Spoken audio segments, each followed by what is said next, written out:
안녕하세요. 백두산 금융연구소의 백두산입니다. 10월 30일 금요일 아침 9시 13분입니다.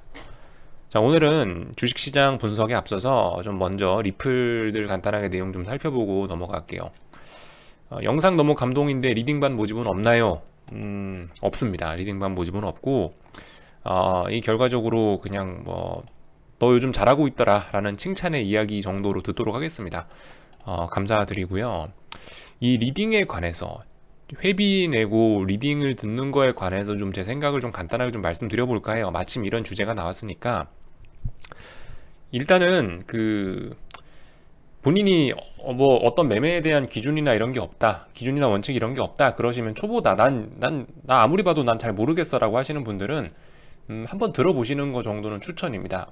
제 걸 들어보라는 얘기가 아니고, 진짜 잘하는 사람들이 있어요. 진짜 잘하는 사람들, 전문가들 몇 명 있거든요. 회비를 내고 진짜 할 만한 가치가 있어요. 회비 내고 할 만한 그런 가치가 있는 사람들 몇 명이 있는데, 그런 사람들 짧게 들어보세요. 그리고 그 사람들이 그냥 그냥 얼마에 사서 얼마에 파세요만 주는 게 아니고 왜 그런지에 대한 설명도 좀 해주거든요. 그래서 그런 부분을 빨리빨리 캐치하시면서, 저 사람은 기준을 저렇게 잡는구나 라는 거를 캐치하시고 나오세요. 예. 적당히 듣고 나오세요. 그게 가장 좋은 방법입니다. 리딩이라는 거가, 또 그리고 주의하셔야 될 게, 요즘에 워낙 사기꾼이 많아요. 특히 이 돈이 많이 왔다 갔다 하는 것이 이 바닥이기 때문에, 사실상 지금 제 영상을 보시는 구독자분들보다 못난 전문가, 사기꾼 놈들이 너무나 많습니다. 근데 그걸 걸러내기 쉽지 않다는 점, 그런 점도 좀 주의를 하시고요. 그래서 오랜 시간 동안 검증된 사람들한테 회비를 내시고 짧게 들어보시는 거 정도는 추천. 한 두세 달 정도, 이 정도는 추천. 근데 나 어느 정도 기준이 있다 그럼 하지 마세요. 안 하시는 게 제일 좋죠. 왜 안 하는 게 좋냐? 리딩이라는 게 뭐예요? 결과적으로 일단 주식 투자 이 사업이 기본적으로 내가 생각하고 내가 판단해서 내가 매매해야 되는 사업인데, 제일 중요한 거는 나의 생각과 나의 판단이라는 거죠. 여기서 이제 본인의 노하우와 경력이 쌓여가면서 그게 이제 자기 실력이 되고, 그게 자기 사업의 핵심적인 원동력이 되는 건데, 리딩이란 행위가 뭐예요?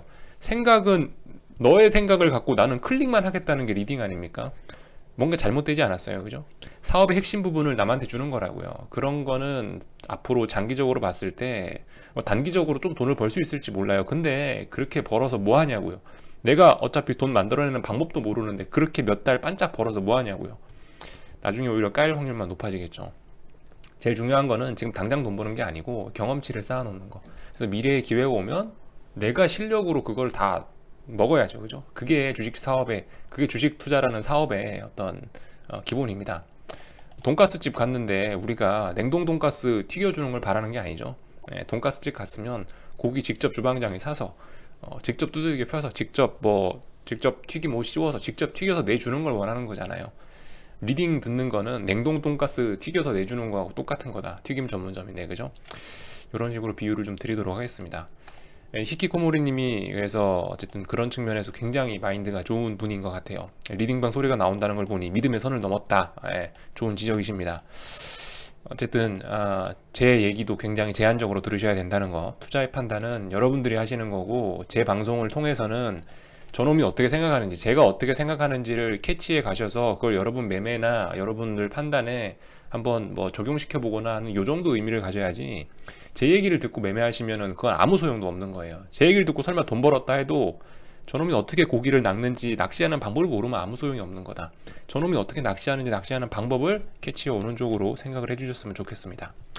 자, 잡설이 좀 길었고 바로 본론으로 넘어갈게요. 자, 오늘 이슈가 뭡니까? 코로나 지속 우려에도 불구하고 미국 GDP가 좋았다라고 해서 상승 마감했답니다. 1.6%, 1.9% 이 정도 상승했습니다. 재료들이 상승할 만한 재료가 나오기도 했죠. 여기 보시면은 GDP가 33%, 3분기 GDP 33% 반등했대요. 그러나 이 생각을 해보셔야 될 게, 산술적으로 1분기에 마이너스 5%좀 나왔고 2분기에 마이너스 20%좀 나왔는데, 아시다시피 마이너스 5%, 마이너스 20% 하고 나서 30% 반등한 거는 반등에 불과한 겁니다. 아직까지 이건 모르는 거고, 아무튼 쇼킹한 숫자이기 때문에 어닝 서프라이즈이기 때문에, 아무튼간 주식시장은 오를 만한 모멘텀이 생기긴 생겼습니다. 요런 내용이 있었고요. 그래서 보시면 다 올랐죠. 네, 다 올랐어요. 또 그리고 어젯밤에 말씀드린 실적 발표도 있었기 때문에 어젯밤에 애플, 페이스북, 구글 실적 발표 있었으니까 뭐 나스닥 시가총액이 한 20-30% 되는 기업들의 실적이 다 나와버린 겁니다. 자, 그래서 실적 나오니까 일단 반등했고요. 그리고 말씀드렸다시피 이번에 주식시장이 자빠진 게 사실상 어떤 유럽의 재봉쇄 우려 이런 것 때문이었다면은 말씀드렸다시피 오늘 30일, 오늘부터 이제 프랑스는 봉쇄에 들어가게 됩니다. 봉쇄 직전까지 빠졌으면 봉쇄날 정도는 뭐 반등할 수 있겠거니, 봉쇄날 부근이 오면 반등할 수 있겠거니 생각은 할 수 있겠죠. 그래서 아무튼 이래저래 일단은 하루 반등이 나오긴 나왔습니다. 근데 아직까지 모른다는 거. 이런 거는 이거는 사실 그 반등이 많이 나왔다고 할 수가 없는 거예요. 어제 몇 프로 빠졌어요. 여기 어제가 아니고 저기 10월 28일 날 폭락했을 때 3.5% 빠졌어요. S&P가 선물. 나스닥은 얼마 빠졌나요? 나스닥은 4% 가까이 빠졌습니다. 3.9%. 근데 이게 많이 올라온 거냐고요.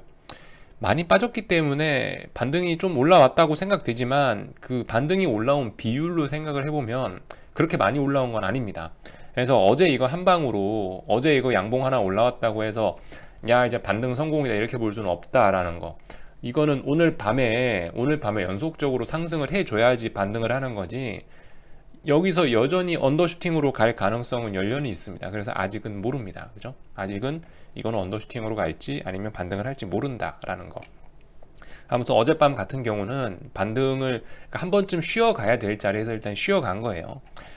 오늘 밤이 이제 진짜 100이었죠. 일단 하루 쉬었어요. 하루 쉬었으니까 여기서 연속적으로 내가 자빠질 건지 아니면은 또 아니면 또 반등을 이어나갈 수 있을 것인지 오늘 밤에 이제 결정을 하겠죠. 아무튼 어젯밤 같은 경우는 정말 그 다이나믹한 일들이 많기도 많았습니다. 설마 했는데 유가가 넥라인 부근까지 결국 꾸역꾸역 내려와서 이게 거의 터치를 하더라고요. 대단하더라고요. 이게 그러니까 이 각종 위험 자산들 사이에도 이게 조금씩 타이밍이 다른 겁니다. 예를 들면 유가 같은 경우는 이제 어제까지 이제 언더슈팅이 좀 어제까지 조금 이제 하락이 지속이 된 거고, 주식은 오늘 반등했고 뭐 유가는 하루 더 빠진 거고, 어쨌든 이렇게 좀 시차는 좀 있긴 있는데, 만약 어쨌든 진짜 반등한다라고 한다면 다 같이 반등을 할 거예요. 유가 같은 경우 넥라인 34.6 정도가 넥라인이라 그랬는데, 일단은 뭐 넥라인 부근까지 거의 다 왔다가 일단 아래꼬리 달고 올라왔습니다. 야, 이런 일을 할 줄은 몰랐는데 어젯밤에 하여튼 유가 쑥 쏟아지다가 다시 반등 일단 올라 나왔고요. 빅스하고 달러 인덱스도 좀 봐야 되는데, 달러 인덱스 먼저 볼게요. 요즘은 그러니까 진짜 어떤 이 평상시에 이 정도쯤 하고 말겠지 이런 게 없는 것 같아요. 진짜 보면 사실 돌파 안착이라고 보긴 봐야 되거든요. 물론 그러니까 지금 이 달러 인덱스입니다. 달러 인덱스 중요한 자리가 83.85 이 정도라고 제가 어젯밤에 숫자를 제시를 해드렸죠. 근데 지금 보시면 이 넘어선 거예요. 넘어섰는데, 이렇게 넘어선 건 쉽게 말해 턱걸이라는 거죠. 턱걸이.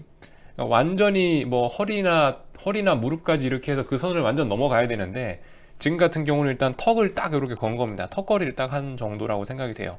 그래서 이 부분은 오늘 밤에 아마 테스트를 하겠습니다. 과연 이 93.85나 뭐 8 정도에 있는 요 자리가 진짜 어젯밤에 넘은 게 맞아? 라고 하면서 아마 테스트를 할 가능성이 있을 것 같아요. 테스트 해주는 게 장기적인 달러의 상승에도 사실 더 유리한 측면이기도 할 거고, 여기서 생각해보세요. 여기서 또 장대 양봉 나왔다 생각해보세요. 이거 오버슈팅으로 갈 수도 있다고요. 그죠? 장기적인 달러의 상승을 위해서는 오늘 밤에 이렇게 좀 쉬어가는 게 좋다. 이렇다는 얘기는 뭐겠어요? 어떤 만약에 주식시장이 금융위기로 가고 싶으면 오늘 밤에도 반등하거나 조금 이제 어쨌든 언더슈팅으로 안 간다, 그런 게 좋다라는 의미하고 일맥상통하겠죠. 모든 흐름은 어쨌든 일정하게 톱니바퀴 돌아가듯이 큰 그림은 그렇게 돌아갑니다.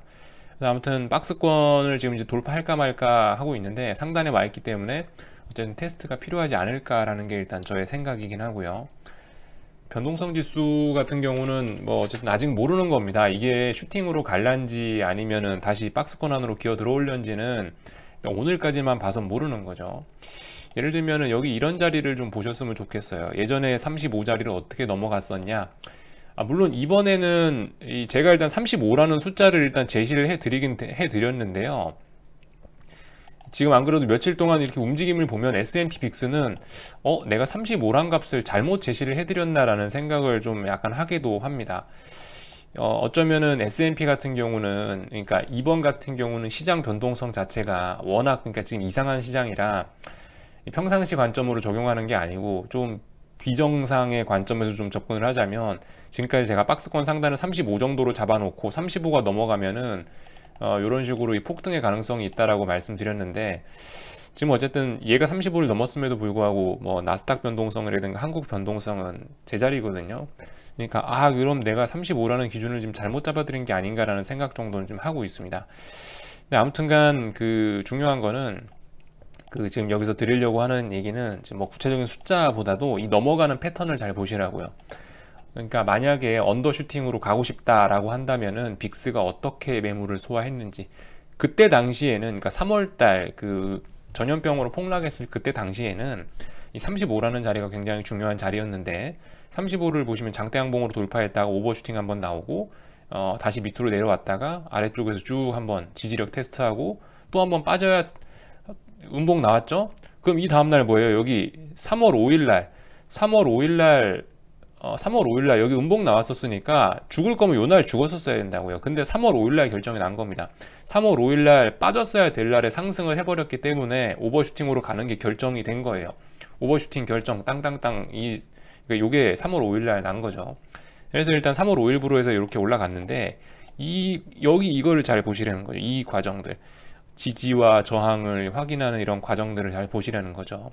만약에 이번에도 오버슈팅으로, 이게 이제 빅스가 진짜 오버슈팅으로 위쪽으로 쏘고 싶으면은 아마 어디선가 그러한 모습들을 보일 것이다.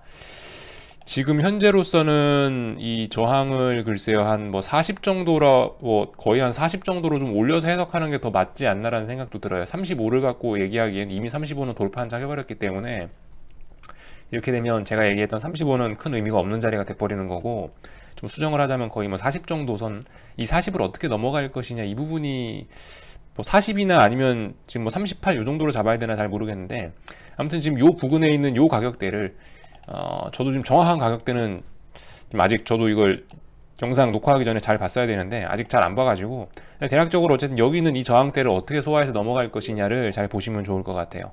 옛날처럼 요런 그림, 지지와 저항을 충분히 확인하고 넘어갔냐 마느냐를 결정하는 날이 아무튼 오긴 올 겁니다. 근데 오늘은 일단은 이것만 보고 모른다, 그죠? 만약에 오늘 밤에 슈팅이 걸리고 싶으면 또 갭상승해서 아예 빅스가 이렇게 넘어갈 수는 있겠죠. 이렇게 넘어간다면 진짜 또 이 언더슈팅으로 가는 겁니다. 뭐 이런 저항을 갭상승으로 빵 넘어가서 붕 이렇게 갈 수도 있잖아요, 그죠? 뭐 이런 가능성 정도는 있겠는데, 뭐 솔직히 희박해 보이고, 아무튼 넘어가고 싶으면 이렇게 넘어가거나, 아니면 여기서 몇 거래일 정도 비리비리 하면서 매물 확인하고 여기서 조금 눌렸다 가거나, 뭐 둘 중 하나겠죠. 오버슈팅이 갈 거라고 한다면요. 아니면은 이제 밀리거나 뭐. 아무튼 여러분들께 그런 기준을 어떤 제시를 해드리는 거예요. 여기서 이런 식으로 이 소화를 했다, 여기서도 잘 보자, 어떤 모양이 나오나 잘 보자, 뭐 넘어갈 수도 있고 안 넘어갈 수도 있고 솔직히 지금 모르니까 한번 구경해 보자라고 말씀드리는 겁니다. 이 정도 하면 되겠죠. 애플 같은 거는 뭐 어제 실적 발표 나왔으니까 일단 반등하긴 반등했고요. 딱 반등할 자리에서 아무튼 반등해 줬습니다. 특별히 이상한 거 없고, 아무튼 문제는 독일 같은 건데요. 독일 같은 경우는 일단 어제 반등이 거의 없었죠. 하지만 이런 거 같은 경우는 일단 2거래일 동안 어떤 지지력을 보였다고도 해석할 수 있습니다. 이것만 놓고는 몰라요. 오늘 밤에 이제 여기서 아예 갭으로 또 뭉개버릴 수도 있는 거고, 그렇게 되면 언더슈팅으로 가는 거고, 아니면 여기 어딘가에서 또 시초가가 여기 어딘가에서 놀면서 버틴다, 그럼 솔직히 이렇게 지지할 가능성이 높겠죠. 아무튼 뭐 요 정도 모습 보시면 될 것 같습니다. 지금 지금 전 세계 주식시장을 잡아뜨린 건 결과적으로 유로존이기 때문에 오늘 한국장 마감하고 유로존의 분위기를 잘 보시면, 그래도 언더슈팅으로 갈 건가 아니면은 그냥 다시 정상으로 회귀를 할 것인가는 좀 이제 빨리 분위기를 잡으실 수 있을 것 같아요. 뭐 유로존이 견고하게 버틴다라고 한다면은 뭐 언더슈팅 없겠죠. 근데 유로존이 또 개팔아가면서 뭐 곡소리가 또 난다, 한국장 마감했는데 오후 5시쯤 보니까 그렇다, 이제 큰일 나겠죠. 또 요 정도 힌트를 드리도록 하겠습니다. 지금 이건 의미 없고요. 지금 아침 9시 반에 움직이는 이 S&P라든가 나스닥은 솔직히 뭐 어떤 큰 개파락이나 막 이런 게 아니면 의미 없고, 지금은 모릅니다. 지금은 뭐 일단 저점 다 위에서 놀고 있고, 뭐 아직까지는 모르는 거고. 그래서 한국장 넘어갈게요. 미국장 얘기 그만하고 한국장은 자 이렇게 생각하시면 되겠습니다. 어젯밤에 미국이 반등했죠. 어젯밤에 상승했어요. 그죠? 상승했는데 한국은 개파락 출발했네? 한국은 약하네? 이렇게. 그죠? 그러니까 원래 어제 미국이 올랐으면 한국은 뭐예요? 정상적이라면 갭상승 출발해서 뭐 어떤 상승세를 뭐 테스트 해봤을 거 아니에요. 근데 오늘 흐름이 어떻습니까? 일단 코스피 개파락 출발했죠. 그리고 코스닥도 살짝 개파락 출발을 했네요. 이런 모습인데, 이 뭐 제가 어젯밤에 말씀드린 내용으로 다 이미 설명이 되는 것 같아서 딱히 드릴 말씀은 없습니다. 어젯밤에 했던 말 그대로 하자면은, 콜옵션이 오늘 살아나고 싶으면, 오늘 시장이 반등을 하고 싶으면 적당한 개파락 조금만 해가지고 거기서 반등이 올라오는 게 가장 좋은 시나리오인데, 근데 일단 오늘 개파락은 이미 콜옵션을 아침부터 뭉개버리고 시작했기 때문에 오늘도 사실 코스피는 반등의 가능성은 낮습니다. 오늘도 강한 반등을 기대할 수는 없어요. 자, 보시면은 콜옵션 모양 보시면 그쵸? 어제 뭐라고 말씀드렸죠? 어제 만약 개파락을 할 거면 이 몸통 부근이나 아니면 뭐 시가 살짝 깨는 거 정도는 괜찮을 수 있다, 이 정도 말씀드린 것 같아요. 하여튼 몸통 부근에서 개파락 출발하는 거 정도는 100점, 이 정도, 요런 스타일로 말씀드렸는데, 보시면은 개파락이 이건 좀 심한 편입니다. 이거는 별로 의지가 없다는 거예요. 오늘 별로 반등할 의지 없어 라고 이제 아침에 9시에 땡 하자마자 일단 세력들이 이런 개파락을 통해서 이야기를 해준 겁니다. 물론 몰라요. 이거는 이렇게 말씀드리는 건 어떤 가이드라인, 일반적인 상황에서 뭐 특별한 중간에 어떤 힘이 개입되지 않았을 때 저렇게 개파락하면 통상적으로 반등은 잘 없더라 라는 확률 높은 평상시 이야기를 해드리는 거니까, 아무튼 그래도 이거를 베이스에 깔아놓고 이제 시장 흐름 보시라는 거죠. 오늘 반등이 좀 덜 나올 가능성이 있겠구나 정도를 좀 이제 머릿속에 담아놓고 분봉을 보시든지, 하여튼 오늘 장을 그렇게 보시면 좋을 것 같다라고 가이드라인 제시를 그렇게 해드리고요. 네, 그럼 일단 코스피 얘기는 뭐 한마디로 끝난 거죠. 오늘 아침에 개파락함으로 인해서, 오늘 아침에 갭을 저렇게 많이 하락함으로 인해서 지지력이나 반등에 관한 가능성은 일단 오늘 일단 좀 많이 사라진 거다, 요 정도로 볼 수가 있겠고, 코스피 말고 이제 코스닥은 그저 말씀드렸죠. 코스닥 어제 이 추세선 갖다 드렸지 않습니까? 어제 드린 말씀 기억하시겠죠?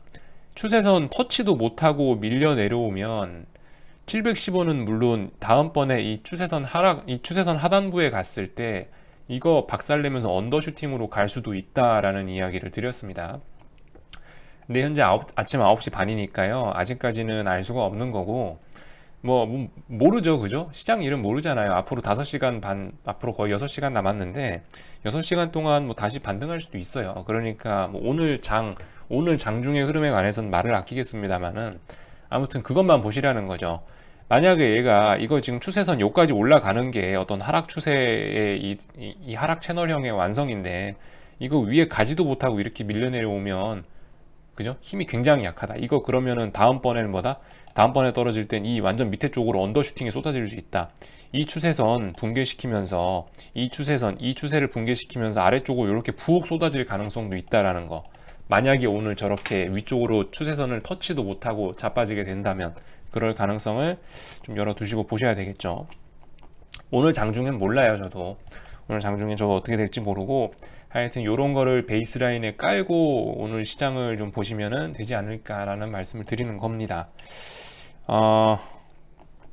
근데 일단 뭐 오늘은 같이 가려나요? 코스피 코스닥이? 자, 아무튼 오늘 보시면 그래서 명확하죠. 코스피는 270 종목 상승이고 코스닥은 450 종목 상승이니까 어쨌든 오늘 둘 다 양시장이 둘 다 약하긴 하네요. 네.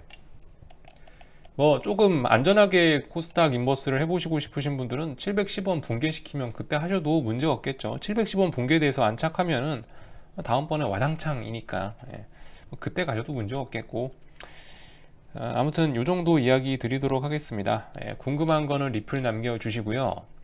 오늘 저녁에는 제가 좀 놀러 가가지고 영상을 못 올릴 것 같아요. 그래서 오늘 저녁에는 제가 커뮤니티에 글로 작성해서 올려드리도록 하겠습니다. 자, 궁금한 거 리플 남겨주시고, 한 주 수고하셨습니다. 그 월봉 한 번씩 체크하세요. 월봉. 오늘 10월 마지막 거래일이죠. 월봉 모양들이 어떻게 완성이 되느냐를 한 번씩 잘 보세요. 코스피고 코스닥이고 월봉 그림들 한 번씩 다 확인하세요. 뭐 나스닥이고 S&P고. 자, 요 말씀 드리고 마치도록 하겠습니다. 한 주간 수고들 많으셨고요. 월요일 날 뵙도록 하겠습니다.